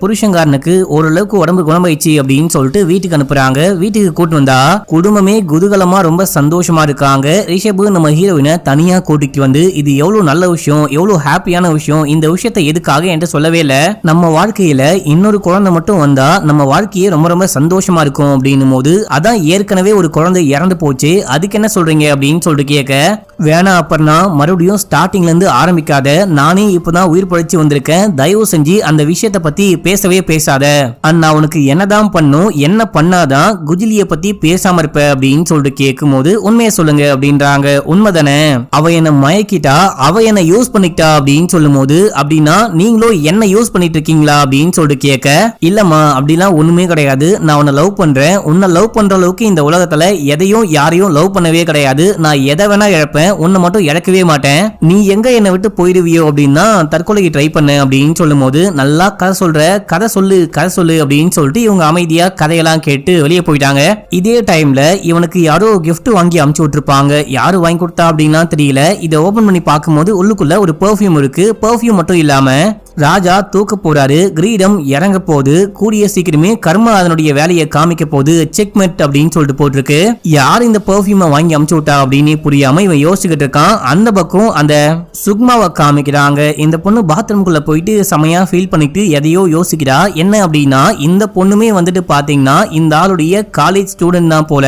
ஏதோ உட்காந்து பேசிக்கிட்டு இருக்காங்க. பேசிக்கிட்டு இருக்கும் போது இந்த பாடி ஸ்ப்ரே ரொம்ப ரொம்ப நல்லா இருக்கு, இது என்ன பெர்ஃபியூம்னு கேட்கும் போது அந்த பொண்ணு சொல்றா. அதுக்கப்புறம் இவன் டக்குன்னு டக்குன்னு மேல கை வைக்கிறான். இவனால அந்த பொண்ணும் பாதிக்கப்பட்டிருக்கான்னு நினைக்கிறேன். அந்த மாதிரி தான் காமிக்கிறாங்க. இப்ப அப்படியே ரியல் டைம்ல சுக்மா ஃபீல் பண்ணிட்டே இருக்கும்போது அம்மா வந்து கூப்பிடுறாங்க அப்படின்னு சொல்லிட்டு வெளியே போறா. இப்ப அப்படியே எங்க சீன் கட் ஆகுது. நம்ம ஹீரோயினை காமிக்கிறாங்க. பக்கத்து வீட்டுல இருந்து கிஃப்ட் கொடுத்து அமைச்சிருப்பாங்க. அது என்னன்னா ஸ்வீட் பாக்ஸ். யாரோ புதுசா குடி வந்திருக்காங்களாம். நீயும் கொஞ்சம் ஸ்வீட் எடுத்துட்டு போ அப்படின்னு சொல்லிட்டு நம்ம ஹீரோயின் அந்த வேலைக்காரிக்கு ஸ்வீட் கொடுக்கலாம் அப்படின்னு சொல்லிட்டு பார்க்கும்போது உள்ளுக்குள்ள ஒரு லெட்டர் இருக்கு. உண்மையை கொஞ்சம் கொஞ்சமா கண்டுபிடிக்கிறீங்க, அதுக்கு வாழ்த்துக்கள், குட் லக் அப்படின்னு சொல்லிட்டு போட்டிருக்கு. இந்த ஸ்வீட் பாக்ஸை யாரு கொடுத்தா அப்படின்னு சொல்லிட்டு கேட்கும்போது அங்க பாருங்க, அங்க லைட் எரியுது இல்லையா, அந்த வீட்டுக்காரங்க தான் கொடுத்தாங்க. அந்த வீட்டுக்கு தான் புதுசா யாரோ குடி வந்திருக்காங்க அப்படின்னும் போது எங்க அப்படின்னு சொல்லிட்டு பார்க்க பக்கத்துல ஒரு வீடு இருக்கு. அந்த வீட்டுல ஜன்னல்லாம் ஓபன் ஆயிருக்கு, லைட்டும் எரிஞ்சுகிட்டு இருக்கு. அங்க இருந்து தான் சுக்மா இந்த வீட்டை பாத்துக்கிட்டு இருக்காங்க. அந்த டைம்ல அம்மா அங்க வந்து உட்கார்ந்துட்டு சாப்பாடுலாம் பரிமாறும் போது இந்த பொண்ணு ஃபீல் பண்ணிட்டு இருக்கா அப்படின்ற விஷயத்தை பார்த்துட்டு, ஏமா இன்னும் பழைய விஷயங்களையே யோசிச்சுக்கிட்டு இருக்க, அப்பாவும் இறந்து போயிட்டாரு, எல்லாமே முடிஞ்சு போச்சு, கொஞ்சம் அதை விட்டு வெளியே வா அப்படின்னு இந்த பொண்ணு அமைதியா பேசாம உள்ளுக்குள்ள போயிட்டா. அப்படியே இந்த பக்கம் ரிஷப காமிக்கிறாங்க. இவனுக்கு யாரோ கால் பண்றாங்க. கால் பண்ணி என்ன சார் அந்த பெர்ஃப்யூம் கிஃப்ட் எப்படி இருக்கு அப்படின்னு சொல்லிட்டு கேட்க, நீ யாரு அப்படின்னு சொல்லிட்டு கேட்கும்போது ராஜா தோக்க போறாரு, கிரீடம் இறங்க போகுது, கர்மா பழி வாங்க போகுது அப்படின்னு சொல்லிட்டு அதுல வந்துட்டு செக்மெண்ட் அப்படின்னு சொல்லிட்டு எழுதி வச்சிருப்பா இல்லையா, அதே விஷயத்த கால் பண்ண அந்த பொண்ணும் சொல்றா அப்படின்னு சொல்லிட்டு காமிச்சு இந்த எபிசோடையும் முடிக்கிறாங்க. இப்ப அப்படியே 5வது எபிசோடைய ஸ்டார்டிங் சீன்லயே இந்த புருஷங்காரன் அந்த போன் கட் ஆயிட்டு இருக்கும். கட் ஆனோடனே ஸ்ப்ரேவை அடிச்சு அடிச்சு மோந்து பாக்குறான். அப்புறம் பயந்துட்டு தூக்கி போட்டுறான். அந்த ஹீரோயின் உள்ளுக்குள்ள உட்கார்ந்துட்டு இருப்பாங்க. அந்த டைம்ல புருஷங்காரனுடைய தம்பி உள்ளுக்குள்ள போயிட்டு ஒரு முக்கியமான விஷயம் பேசணும், லைட் ஆன்ல இருந்துச்சு, அதான் உள்ள வந்தேன் அப்படின்னும் போது, எது இன்சூரன்ஸ் அமௌண்ட்டை பத்தி பேச வந்தியாப்பா அப்படின்னு சொல்லிட்டு கேட்க, இல்ல நீ என்ன மன்னிச்சுக்கோங்க, நான் அந்த டைம்ல கொஞ்சம் கோவமா பேசிட்டேன், நான் மறுபடியும் மன்னிப்பு கேட்கிறேன். அண்ணாக்கு ஒரு பெர்ஃப்யூமை யாரோ கிஃப்டா கொடுத்துருக்காங்க, அந்த பெர்ஃப்யூமை நீங்க தான் வாங்கி கொடுத்தீங்களா அப்படின்னு சொல்லிட்டு கேட்கும்போது இல்ல அப்படின்றாங்க. ஏன் என்னாச்சு, நீ வாங்கி கொடுக்கலையா அப்படின்னு சொல்லிட்டு கேட்க, நாளா வாங்கி கொடுக்கல, அந்த வீட்டுல இருக்க யாரும் கூட வாங்கி கொடுக்கல அப்படின்னு தான் சொல்றாங்க. அந்த பெர்ஃப்யூமை பார்த்ததுல இருந்து அண்ணன் ஒரு மாதிரி பயந்துகிட்டு இருக்காரு. அவரை கூப்பிட்டு கவுன்சிலிங் போகணும், கவுன்சிலிங் கொடுத்தாதான் கொஞ்சம் குணமாவாருன்னு நினைக்கிறேன் அப்படின்னும் போது, ஏன் நீ கூட்டிட்டு போ, என்ன ஏன் கூட்டமா சொல்ற அப்படின்னும் போது, உங்க புருஷன் தானே அப்படின்னு, நான் உங்க ஃபேமிலியே கிடையாது, ஒழுங்கா இங்கிருந்து போ, இப்போ எனக்கு பேச விருப்பமே இல்லை அப்படின்னு அவன் அப்படியே வெளியே போயிட்டான். இந்த பக்கம் அப்படியே சுக்மாவை காமிக்கிறாங்க. இந்த பொண்ணு கையில வந்துட்டு ஒரு பெர்ஃப்யூம் வச்சிருக்கா. இப்போ வந்துட்டு அந்த புருஷங்காரனுக்கு யாரோ ஒரு பெர்ஃப்யூமை வாங்கி அமுச்சு விட்டாங்க இல்லையா, என் கெஸ் கரெக்ட் அப்படின்னா இந்த பொண்ணு தான் வாங்கி அமுச்சிருப்பா. அதே பெர்ஃப்யூமை கையில அடிச்சு அடிச்சு பார்த்து ஸ்மெல் பண்ணி பார்த்துக்கிட்டு இருக்கா. அதுக்கப்புறம் செமையா அழுதுகிட்டே வெளியே வரா. அம்மா கூட சாப்பிடலாம் அப்படின்னு சொல்லிட்டு வெளியே வரா. அம்மா புலம்பிட்டு இருக்காங்க, நீ வந்துட்டு எல்லாமே பக்காவா பண்ற, ஆனா எதுக்காக அந்த கல்யாணம் நின்னு போச்சு அப்படின்னு எனக்கு இது வரைக்கும் தெரியவே இல்லை அப்படின்னும் போது, இப்ப அப்படியே ஒரு குட்டி இந்த பொண்ணுக்கும் ஒரு பையனுக்கும் கல்யாணத்துக்கு ஏற்பாடுலாம் பண்ணிருக்காங்க, நிச்சயதார்த்தம்லாம் பண்ணிருக்காங்க. ஆனா திடீர்னு அந்த பையன் வீட்டுக்கு வரான். இந்த பொண்ணை காதா மட்டும் ஓங்கி ஒரு போடு போட்டு, நல்ல வேலை இன்னும் கல்யாணமே நடக்கல, கல்யாணம் மட்டும் நடந்துருந்துச்சு அப்படின்னா என் வாழ்க்கையே நாசமா போயிருக்கும் அப்படின்னும் போது, தம்பி என் பொண்ணு அப்படி என்ன பண்ணா, எதுக்காக அடிக்கிறீங்க, ஏன் கல்யாணத்தை நிப்பாட்டுறீங்கன்னு கேட்க, அது எல்லா கேள்வியும் உங்க பொண்ணு கிட்ட கேளுங்க அப்படின்னு சொல்லிட்டு அந்த பையன் அங்கிருந்து கிளம்பி போனதுக்கு அப்புறமா இந்த பொண்ணு ரூம்குள்ள போயிட்டு கதவை லாக் பண்ணிட்டு யாருக்கோ கால் பண்றா, போனே போல சமயம் அழுவுறா. இப்ப அப்படியே ரியல் டைம்ல காமிக்கிறாங்க. நம்ம ஹீரோயின் சரி ஓகே அது என்ன பெர்ஃப்யூம்னு பார்க்கலாம் அப்படின்னு சொல்லிட்டு புருஷனுக்கே தெரியாம உள்ளுக்குள்ள வந்து அந்த பெர்ஃப்யூம்லாம் எடுத்து பார்த்துட்டு இருக்காங்க. அதுக்கப்புறம் போயிட்டு ஃப்ரெண்டுக்காரிக்கு கால் பண்ணி நடந்த எல்லாத்தையும் பத்தி சொல்லும் போது, பக்கத்து வீட்டுல இருந்து அந்த பெர்ஃப்யூமும் அதுக்கப்புறம் அந்த ஸ்வீட்டும் வந்திருக்கு அப்படின்னா நீ வேணா பக்கத்து வீட்லயே போயிட்டு பேசிப்பாரு, அந்த ஸ்வீட், அந்த பெர்ஃப்யூம், அந்த லெட்டரு, அந்த வாக்கியங்கள் இதெல்லாம் என்னன்னு கேட்டுப்பாரு அப்படின்னும் போது, நான் பாக்குறேன் அப்படின்னு சொல்லிட்டு போனை கட் பண்றாங்க. மறுநாள் காலையில பக்கத்து வீட்டுக்கு போயிட்டு கதவை தட்டுறாங்க. அம்மா தான் வந்து கதவை திறந்து யார் நீங்க அப்படின்னு சொல்லிட்டு கேட்கும் போது, நான் பக்கத்து வீட்டுல இருக்கேன், நீங்க குடி வந்தவனே கிஃப்ட் அதுக்கப்புறம் ஸ்வீட் எல்லாம் கொடுத்தீங்களான்னு கேட்க, நான் கொடுக்கலாமா, மேபி என் பொண்ணு கொடுத்துருப்பா அப்படின்னு சொல்லிட்டு பொண்ணை கூப்பிடும் போது அங்க சுக்மா வராங்க. நான் தான் கொடுத்தேன், உள்ளுக்குள்ள வாங்க அப்படின்னு சொல்லிட்டு உட்கார வச்சுட்டு நான் போயிட்டு டீ கொண்டு வரேன் அப்படின்னு சொல்லிட்டு போறாங்க. அப்போ நம்ம ஹீரோயினும் இந்த பாட்டியும் பழைய கதையெல்லாம் பேசிட்டு இருக்காங்க. நாங்க இந்த மாதிரி இந்த ஊருக்கு வந்தோம், என் புருஷன் இறந்து போனதுக்கு அப்புறமா தான் என் பொண்ணுக்கு அவருடைய வேலை கிடைச்சது, முன்னாடி நல்லாவே படிப்பா, இப்ப ஒழுங்காவே படிக்க மாட்டா, படிப்புல இன்ட்ரெஸ்டே காட்ட மாட்டா அப்படின்னு சொல்லிட்டு புலம்பிட்டு இருக்காங்க. இந்த பொண்ணு உள்ளுக்குள்ள போயிட்டு டீ போட ட்ரை பண்ணும்போது பழைய ஒரு விஷயத்தை யோசிச்சு பாக்குறா. இந்த பொண்ணும் ரிஷபும் சேர்ந்துட்டு ஏதோ ஒரு கடையில உட்காந்து டீ குடிக்கிறாங்க. டீ குடிக்கும் போது ஜாலியா பேசிக்கிட்டே இருக்காங்க. நீ ஏன் இவ்வளவு சீக்கிரமா கல்யாணம் பண்ணிக்க போற அப்படின்னு சொல்லிட்டு கேட்க, என்ன பண்றது அப்பா இறந்து போயிட்டாரு, அம்மாவும் அவ்வளவு ஒன்னும் ஸ்மார்ட் கிடையாது, என்னை வச்சு பாத்துக்கவும் பெருசா மாட்டாங்கன்னு நினைக்கிறேன், சோ அதான் கல்யாணத்துக்கு ஏற்பாடு பண்றாங்க, கல்யாணமும் நடக்க போகுது அப்படின்னு சொல்லும் போது இங்க பாரு உனக்கு பிடிச்சிருக்கு அப்படின்னா பண்ணிக்கோ, அடுத்தவங்க பிரஷர் பண்றாங்க, இல்ல சிச்சுவேஷன்னால கல்யாணம் பண்ணிக்கிறேன் அப்படின்லாம் பண்ணிக்காத அப்படின்னு சொல்லிட்டு மேல கையை போட்டு பேசிக்கிட்டு இருக்கான். அந்த பொண்ணு கிட்ட தப்பானதுவே ட்ரை பண்ணிட்டு இருக்கான். அந்த பொண்ணுக்கா ஒரு மாதிரி அன்கம்ஃபர்டபுளா இருக்கு. அந்த பொண்ணு கை இருங்கன்னு சொல்ல முடியாம, கையை போடாதீங்க அப்படின்னு சொல்ல முடியாம ஒரு மாதிரி வெறுப்பா உட்கார்ந்துகிட்டு இருக்கா. இவன் என்ன சொல்றான் அப்படின்னா, எனக்கு ஒரு முக்கியமான வேலை இருக்கு, நான் பக்கத்துல ஒரு கெஸ்ட் ஹவுஸ் இருக்கு, அங்க போறேன், நீயும் வரையா அப்படின்னு சொல்லிட்டு கூப்பிடும் போது இந்த பொண்ணு வரமாட்டேன் அப்படின்னு சொல்றா. எனக்கும் ஒரு வேலை இருக்கு, நான் கிளம்ப போறேன் அப்படின்னும் போது இங்க பாரு உனக்கு ஒண்ணு வேணும் அப்படின்னா அதை எப்படியாச்சும் அடைய ட்ரை பண்ணு, ஆனா வேணாம் அப்படின்னா அந்த பக்கம் கூட போகாத அப்படின்னு சொல்லிட்டு சில பல டயலாக்லாம் பேசிக்கிட்டு இருக்கான். எப்படியாச்சும் இந்த பொண்ணை கன்வின்ஸ் பண்ண முடியுமா அப்படின்னு சொல்லிட்டு பார்த்து வேலைக்காவாது அப்படின்னு சொல்லிட்டு காசை கொடுத்துட்டு அங்கிருந்து போக ட்ரை பண்ணும்போது இந்த பொண்ணு பாக்குறா. சரி ஓகே நானும் வரட்டா அப்படின்னு சொல்லிட்டு கேட்கும் போது அவன் அப்படியே கூட்டிட்டு போறான் அப்படின்னு சொல்லிட்டு காமிக்கிறாங்க. இப்ப அதை யோசிச்சு பார்த்து அப்பயே நம்ம போகாம இருந்திருக்கலாம் அப்படின்னு சொல்லிட்டு யோசிச்சுட்டு இருக்கா போல. இப்போ டீயை போட்டு உள்ளுக்குள்ள கொண்டு வரும்போது அம்மா வந்துட்டு இந்த மாதிரி பேசிட்டு இருக்காங்க, பொண்ணை பத்தி குறை சொல்லிட்டு இருக்காங்க அப்படின்ற விஷயத்த சுகுமா பார்த்துட்டா. உடனே இவங்களும் பார்த்துட்டு இல்லம்மா சும்மா பேசிக்கிட்டு இருந்தேன், உன்னை பத்தி ஒண்ணுமே சொல்ல அப்படின்னும் போது நான் எல்லாமே கேட்டேன், காஃபி வந்துட்டு உங்க ரூம்ல இருக்கு போயிட்டு குடிங்க அப்படின்னு சொல்லிட்டு சுகுமா நம்ம ஹீரோயினுக்கு டீ கொடுத்துட்டு அப்படியே பேச ஆரம்பிக்கிறா. நேத்து நீ என் வீட்டுக்கு வந்தியா, அதுக்கப்புறம் கிஃப்டும் ஸ்வீட்டும் கொடுத்தியா அப்படின்னு சொல்லிட்டு கேட்கும் போது ஸ்வீட் கொடுத்தேன் அப்படின்னு சொல்றா. அந்த ஸ்வீட் பாக்ஸுக்குள்ள ஒரு பேப்பரை பார்த்தேன் அப்படின்னும் போது என்ன பேப்பரு, பில்ல உள்ளே வச்சுட்டுனா மன்னிச்சுக்கோங்க அப்படின்னும் போது அது பில்லு கிடையாது, ஏதோ ஒரு நோட் மாதிரி இருந்துச்சு, அதுல குட் லக் ஃபார் ஃபைண்டிங்ஸ் அப்படின்னு போட்டுருந்துச்சு அப்படின்னும் போது ஏங்க மேடம் நீங்க ஏதாவது கண்டுபிடிக்க ட்ரை பண்றீங்களா அப்படின்னு சொல்லிட்டு இந்த பொண்ணும் சர்காஸ்டிக்கா கலாய்க்கும் போது நம்ம ஹீரோயினால அதுக்கு மேல ஒண்ணுமே பேச முடியல. சரி ஓகே நான் கிளம்புறேன் அப்படின்னு சொல்லிட்டு வீட்டுக்கு வராங்க. வீட்டுக்கு வந்தா அதுக்குள்ள அந்த புருஷன்காரனுடைய ஃப்ரெண்ட்ஸ் எல்லாம் வந்திருக்காங்க. உள்ளுக்குள்ள போயிட்டு எல்லாருக்கும் ஸ்வீட் எல்லாம் கொடுத்துட்டு அப்படியே பேச ஆரம்பிக்கும் போது என்ன மன்னிச்சுக்கோமா, அன்னைக்கு வந்துட்டு ரிஷபுக்கு அந்த பூனா அலர்ஜின்னு தெரியாம கொண்டு வந்துட்டேன், இன்னைக்கு எந்த பூவுமே கொண்டு வரல அப்படின்னு சொல்லிட்டு, அது மட்டும் இல்லாம பூவை நாங்க வாங்கிட்டு வரல, இது ஒரு புது பொண்ணு அவதான் வாங்கிட்டு வந்தா, அவளும் பக்கத்துல தான் இருக்கா அப்படின்னும் போது பக்கத்துலயா எங்க அப்படின்னு சொல்லிட்டு கேட்கும் போது அந்த பக்கத்து வீட்டை கைய காமிக்கிறாங்க. அந்த பொண்ணுடைய பேர் என்ன அப்படின்னு சொல்லிட்டு கேட்கும் போது சுக்மா அப்படின்னு சொல்ல, எனது சுக்மாவா அப்படின்னு சொல்லிட்டு ஹீரோயினுக்கு சம ஷாக்கு. இதே டைம்ல அந்த ரிஷப் என்ன பண்றான் அப்படின்னா ஃப்ரெண்டுக்காரனை கூப்பிட்டு யாரும் எனக்கு கால் பண்ணி மிரட்டுறாங்க, ஒரு மாதிரி பேசுறாங்க, எனக்கு ரொம்பவே பயமா இருக்கு, யாரும் என்ன ஏதோ பண்ண பாக்குறாங்களோ அப்படின்னு சொல்லிட்டு பயமா இருக்கு, நீ என்ன பண்ணு இந்த நம்பரு யாருடைய நம்பர்னு கண்டுபிடிக்க ட்ரை பண்ணு அப்படின்னும் போது அவனும் சரின்னு சொல்றான். நம்ம ஹீரோயின் ஃப்ரெண்டுக்காரிக்கு மெசேஜ் பண்றாங்க, அந்த சுக்மா வந்துட்டு என் புருஷங்கார எங்க ஒர்க் பண்றானோ அதே காலேஜில் தான் புதுசா ஜாயின் பண்ணிருக்காளாம், இதுல என்னமோ சம்திங் ராங் இருக்கு அப்படின்னு சொல்லும் போது இந்த பொண்ணு மெசேஜ பார்த்துட்டு ஷாக் ஆயிட்டு புருஷங்காரன் கிட்ட காமிக்கிறா. அடுத்து சுக்மாவை காமிக்கிறாங்க. இந்த பொண்ணு வந்துட்டு காலேஜுக்கு ஒர்க்குக்கு போலாம் அப்படின்னு சொல்லிட்டு கிளம்பிட்டே இருக்கும் போது என்னமா நீ அந்த ஸ்ப்ரேவை யூஸ் பண்ணவே இல்லையா, நீ அந்த பெர்ஃபியூம் யூஸ் பண்ணும் போதெல்லாம் உங்க அப்பாவுடைய ஞாபகம் தான் எனக்கு வருது, நீ அதை போட்டுட்டு போ நல்லாவே இருக்கும் அப்படின்னும் போது அம்மாக்காக அந்த பொண்ணு அந்த பெர்ஃபியூம் யூஸ் பண்றா. அதே பெர்ஃபியூமை அங்க ரிஷபுடைய போட்டோவை கிழிச்சு மறுபடியும் ஒட்டி வச்சிருப்பா. அந்த போட்டோக்கு மேல வெறி கொண்டு அடிச்சுக்கிட்டு இருக்கா அப்படின்னு சொல்லிட்டு காமிச்சு இந்த எபிசோடையும் முடிக்கிறாங்க. இப்ப அப்படியே 6வது எபிசோடைய ஸ்டார்டிங் சீன்லயே நம்ம ஹீரோயின் ஃப்ரெண்டுடைய ஹஸ்பண்ட் இவங்க எல்லாருமே சேர்ந்துட்டு இவங்களுக்கு தெரிஞ்ச ஒரு நபரை போயிட்டு மீட் பண்ணி யாரோ நம்ம ஹீரோயினுக்கு கால் பண்ணி உங்க பொண்ணுக்கு உடம்பு சரியில்லை காயம் பட்டுருச்சு உடனே கிளம்பி ஸ்கூலுக்கு வாங்க அப்படின்னு சொன்னாங்க பாத்தீங்களா, அந்த நம்பர் எங்க இருக்கு, அந்த நம்பர் யாருக்கு சொந்தமான நம்பர் அப்படின்னு சொல்லிட்டு ஒரு நபர் கிட்ட சொல்லி செக் பண்ண சொல்லும் போது அவர் செக் பண்ணி பார்த்துட்டு மனோரமா அப்படின்ற பேர்ல இந்த நம்பர் இருக்கு. இப்ப அந்த மொபைல் சுவிட்ச் ஆஃபா இருந்தாலும் கடைசியா ஒரு ஸ்பாட்ல சுவிட்ச் ஆஃப் ஆயிருக்கு அப்படின்னு சொல்லிட்டு அந்த ஸ்பாட்டை பத்தியும் அந்த ஏரியாவை பத்தியும் சொல்லும் போது அது ஏன் வீடு தான் அப்படின்றாங்க. ஐ மீன் அந்த போனு கடைசியா எங்க சுவிட்ச் ஆஃப் ஆச்சோ அதுல இருந்து ஒரு 10 மீட்டருக்குள்ளதான் நம்ம ஹீரோனுடைய வீடு இருக்கு அப்படின்னு சொல்ல, அப்படின்னா கண்டிப்பா அது சுக்மா தான் கால் பண்ணி பேசிருக்கா அப்படின்னு சொல்லிட்டு ஓரளவுக்கு கன்ஃபார்மே பண்ணிட்டாங்க. இதே டைம்ல காலேஜ்ல காமிக்கிறாங்க.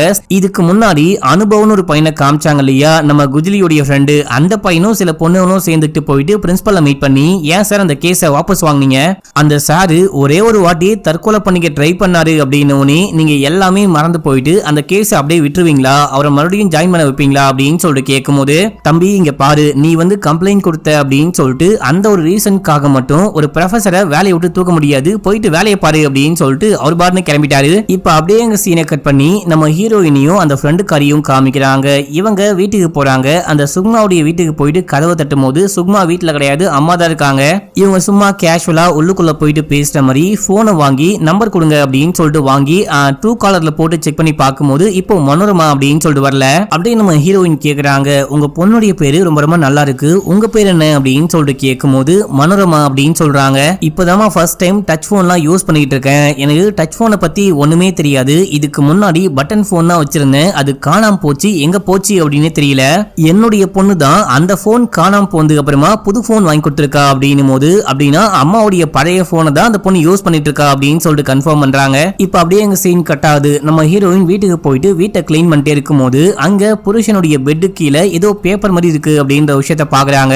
அந்த பெர்ஃபியூம் கூடவே அந்த சுக்மா வந்துட்டு ஒரு விஷயத்த எழுதி அமிச்சாங்க பாத்தீங்களா, அந்த பேப்பர் தான். அதை பார்த்துட்டு இவங்க ஷாக் ஆகுறாங்க. இதே டைம்ல புருஷன் குளிக்க போயிருப்பான், போன் அங்கதான் இருக்கு, போன் அடிக்குது அப்படின்னு சொல்லிட்டு இவங்க சும்மா அட்டன் பண்றாங்க. அட்டன் பண்ணா, என்ன சார் நான் கொடுத்த கிஃப்ட் உங்களுக்கு பிடிக்கவே இல்லையா, பிடிச்சதா இல்லையான்னு சொல்லவே இல்லை அப்படின்னு சொல்லும் போது ஹீரோயின் அமைதியா இருக்காங்க. அந்த பொண்ணு போனை கட் பண்ணிட்டா. உடனே நம்ம ஹீரோயின் இதே நம்பரை போன்ல போட்டு பார்க்கும்போது நம்ம ஹீரோயினுக்கு கால் பண்ணதும் இப்போ புருஷனுக்கு கால் பண்ணி மிரட்டுற மாதிரி பேசிக்கிட்டு இருக்கிறதும் ஒரே நபர் தான் அப்படின்னு சொல்லிட்டு கன்ஃபார்ம் பண்றாங்க. அந்த வாய்ஸ் வச்சு பார்க்கும்போது சுக்மா தான் தெரியுது. உடனே நம்ம ஹீரோயின் அந்த பெர்ஃபியூமை கிஃப்ட் மாதிரி ரேப் பண்ணி கொண்டு போயிட்டு பக்கத்து வீட்டுல கொடுத்துட்டு வந்துட்டாங்க. உங்க பொண்ணுக்கு நான் கொடுத்த கிஃப்ட்னு சொல்லி கொடுங்க அப்படின்னு சொல்லிட்டு இப்போ சுக்மாவும் வீட்டுக்கு வரா. வீட்டுக்கு வந்து அந்த கிஃப்டை ஓபன் பண்ணி உள்ளுக்குள்ள பார்க்கும்போது அந்த ஸ்ப்ரேவும் அதுக்கப்புறம் ஒரு லெட்டரும் இருக்கு. உன்னை பத்தி எனக்கு எல்லாமே தெரிஞ்சுக்கணும், நானும் ஒரு பெரிய வழியை அனுபவிச்சுக்கிட்டு இருக்கேன், நீயும் பெரிய வழியை அனுபவிச்சுக்கிட்டு இருக்க அப்படின்னு சொல்லிட்டு எனக்கு நல்லாவே தெரியும், நாளைக்கு காஃபி ஷாப்ல மீட் பண்ணலாமா அப்படின்னு சொல்லிட்டு கேட்டு ஹீரோயின் எழுதி அமைச்சிருக்காங்க. இத பார்த்த இந்த பொண்ணு போயிட்டு அந்த அம்மாவுடைய போன் ஆட்டையை போட்டு வச்சிருக்கா பாத்தீங்களா, அந்த போன் மூலமா இந்த காஃபி ஷாப்ல நீயும் நானும் மீட் பண்ணலாம் அப்படின்னு சொல்லிட்டு அன்னோனாவே மெசேஜ் பண்றாங்க. இப்ப அப்படியே எங்க சீன் கட்டாது. மறுநாள் காலையில நம்ம ஹீரோயின் போயிட்டு அங்க உட்கார்ந்துகிட்டு இருக்கும் போது இந்த பொண்ணும் வரா. உங்களுக்கு இப்போ என்ன தெரியணும் அப்படின்னு சொல்லிட்டு கேட்க, எனக்கு எல்லா உண்மையும் தெரியணும் அப்படின்னு சொல்றாங்க. சரி ஓகேன்னு சொல்லிட்டு இவங்களும் கதையை சொல்ல ஆரம்பிக்கிறாங்க. அன்னைக்கு கெஸ்ட் ஹவுஸ்க்கு இவன் கூப்பிட்டான்னு சொல்லிட்டு இந்த பொண்ணும் போயிட்டு இருப்பா. அங்க போனா திடீர்னு இவன் இந்த பொண்ணு கூட தப்பா நடக்க ட்ரை பண்ணும்போது, சார் இங்க பாருங்க, நல்லா புரிஞ்சுக்கோங்க, உங்களுக்கு கல்யாணம் ஆகி குழந்தைலாம் இருக்காங்க, நீங்க இந்த மாதிரிலாம் பண்ணவே கூடாது அப்படின்னும் போது, ஆனா எனக்கு உன்னதான் ரொம்ப பிடிச்சிருக்கு, உன்னதான் கல்யாணம் பண்ணிக்க ஆசைப்படுறேன் அப்படின்னு சொல்லிட்டு ஆசை வார்த்தையெல்லாம் பேசி அந்த பொண்ணு கூட ஒன்னா இருந்துடுறான். அதுக்கப்புறம் இந்த பொண்ணு கால் பண்றா. கால் பண்ணி பேச ட்ரை பண்ணா பேசவே மாட்டான். எனக்கு தப்பா போட்டோ அனுப்பு அப்படின்னும் போது இந்த பொண்ணு ரொம்ப கஷ்டப்பட்டு போட்டோஸ்லாம் அனுப்பிச்சு விட அந்த டைம்ல மட்டும் பேசிட்டா மக்களே. அதுக்கப்புறம் பேச மாட்டான். இந்த பொண்ணு கடுப்பாயிட்டு சண்டை போடும் போது, இப்ப எதுக்கு சண்டை போட்டுக்கிட்டு இருக்க, உனக்கு தான் கல்யாணம் பிக்ஸ் பண்ணிட்டாங்க இல்லையா, போயிட்டு கல்யாணம் பண்ணிக்கோ அப்படின்னும் போது, யாவ் அது எப்படியா முடியும், நான் வந்துட்டு உன் கூட ஒன்னா இருந்துட்டேன், மத்தவங்களை கல்யாணம் பண்ணிக்க மாட்டேன், நீ தான் கல்யாணம் பண்ணிக்கணும் அப்படின்னும் போது, எனக்கு ஆல்ரெடி கல்யாணமே ஆயிடுச்சு, நான் வேற யாரையும் கல்யாணம்லாம் பண்ணிக்க மாட்டேன், சும்மா சும்மா கால் பண்ணி பேசிட்டே இருந்தேன் அப்படின்னா என்ன பண்ணுவனே தெரியாது அப்படின்னு சொல்லும் போது அந்த பொண்ணு மிரட்டுறா. நான் போயிட்டு காலேஜ்ல சொல்லுவேன், உங்க வீட்டுக்கு வந்து சொல்லுவேன், வெளியே எல்லாத்தையும் சொல்லுவேன் அப்படின்னும் போது, போயிட்டு சொல்லிக்கோ, இங்க பாரு உனக்கு அப்பா கிடையாது அம்மா மட்டும்தான், நீ வெளியே போயிட்டு சொன்ன அப்படின்னா எல்லாரும் கண்டிப்பா நம்புவாங்க, உனக்கு சப்போர்ட் பண்ணுவாங்கன்னு நினைக்கிறியா, நானும் வந்து சொல்லுவேன், நான் ஒரு ப்ரொஃபசரு, நீயும் வந்து சொல்லு, நானும் வந்து சொல்றேன், என்ன விஷயம் ஆகுதுன்னு பார்க்கலாம் அப்படின்னு இந்த பொண்ணு ரொம்பவே பயப்பட ஆரம்பிக்கிறா. அதுக்கப்புறம் அந்த கல்யாணத்தை நிப்பாட்ட இவன் என்ன பண்ணிருக்கான் அப்படின்னா, அந்த தப்பா எடுத்து அந்த பொண்ணு போட்டோஸ்லாம் அமிச்சா பாத்தீங்களா, அது எல்லாத்தையும் அந்த பையனுக்கு அமிச்சு விட அவன் வந்து கல்யாணத்தை நிப்பாட்டிட்டு இருப்பான். ஏமா நீ கல்யாணம் பண்ணிக்க போற அந்த பையனுடைய போன் நம்பர் எப்படி என் புருஷனுக்கு தெரியும் அப்படின்னு சொல்லிட்டு கேட்க, நான் தான் கொடுத்தேன், ஏதாவது பண்ணி கல்யாணத்தை நிப்பாட்டுங்க அப்படின்னா அவன் இந்த மாதிரி ஒரு காரியத்தை பண்ணிட்டான் அப்படின்னு சொல்லும் போது ஹீரோயின்கே செம ஷாக்கா இருக்கு. அந்த சம்பவத்துக்கு அப்புறமா அடிக்கடிக்க இந்த பொண்ணை மிரட்டி இருக்கான், இந்த பொண்ணை கழட்டி ஒண்ணும் அப்படின்னு சொல்லிட்டு பார்க்கும்போது இந்த பொண்ணு ரொம்பவே பயப்படுவாளாம், வாழ்க்கையில எல்லாத்துக்கும் பயப்படுவாளாம். ஆனா ஒரு நாள் நான் தைரியமா போராடலாம் அப்படின்னு சொல்லிட்டு என் பயணத்தை ஸ்டார்ட் பண்ணேன் அப்படின்றாங்க. அந்த மீட்டூ போஸ்ட பார்த்ததுக்கு அப்புறம் தான் இந்த கேவலமான மனுஷனால நம்ம மட்டும் பாதிக்கப்படல, நிறைய பெண்கள் பாதிக்கப்பட்டிருக்காங்க, இவனை ஏதாவது பண்ணும் அப்படின்னு சொல்லிட்டு பயமுறுத்திக்கிட்டு இருக்கேன் அப்படின்றாங்க. இப்போ உனக்கு கடைசியா என்னதான் வேணும், என் புருஷனை கொலை பண்ண பாக்குறியா, அவன் சாகணுமா, ஜெயிலுக்கு போகணுமா அப்படின்னு சொல்லிட்டு கேட்கும் போது, இதெல்லாம் ஒண்ணுமே கிடையாது, அவன் ஒவ்வொரு நாளும் அவன் பண்ண தப்புக்கு அனுபவிக்கணும், இப்போ பயந்துகிட்டு இருக்கான் இல்லையா, இதே போல பயந்துகிட்டே பயத்தோட வாழணும் அப்படின்னு சொல்றாங்க. ஏன்னா இந்த பொண்ணால வேற எதுவுமே பண்ண முடியாது அப்படின்னு சொல்றா. அது மட்டும் இல்லாம அந்த குஜிலி இறந்து போகும்போது, குஜிலிய பார்க்க நீங்க வந்தீங்க இல்லையா, அன்னைக்கு நானும் வந்தேன், அவளே அவ்வளவு தைரியமா போராடி இறந்து போயிட்டா, அதே போல ரெண்டு விஷயம் தான் நடக்கும், ஒண்ணு நான் இறந்து போவேன், இல்லனா போராடி வின் பண்ணுவேன் அப்படின்னு சொல்றாங்க. சரி ஓகேவா என் கூட அப்படின்னு சொல்லிட்டு ஹீரோயின் கூப்பிடும் போது, எங்க அப்படின்னு சொல்லிட்டு கேட்க, வா போலாம் அப்படின்னு சொல்லிட்டு இங்க இருந்து கிளம்பி நேரா வீட்டுக்கு போறாங்க. அங்க இந்த புருஷன்காரன் ஃபேமிலியோட உட்கார்ந்து நல்லா பேசி சிரிச்சுக்கிட்டு இருக்கும் போது நம்ம ஹீரோயின் போயிட்டு, நீங்க போயிட்டு கிட்டாரை கொண்டு வந்து வாசிங்க, நான் உங்களுக்காக ஒரு ஸ்பெஷல் கெஸ்ட கூட்டிட்டு வந்திருக்கேன் அப்படின்னும் போது, அப்படி யாரு அப்படின்னு சொல்லிட்டு பார்த்தா அந்த சுக்மா தான் வந்திருக்காங்க. சுக்மாவை பார்த்தவனே இவனுக்கு சரியான ஷாக்கு. என்ன சார் நான் கொடுத்த கிஃப்ட் எப்படி இருந்துச்சு அப்படின்னு சொல்லிட்டு கேட்க, இவனுக்கு தூக்கி வாரி போடுது, கை கால்லாம் நடுங்குது, எல்லாரும் ஓடி வந்து பிடிக்கிறாங்க.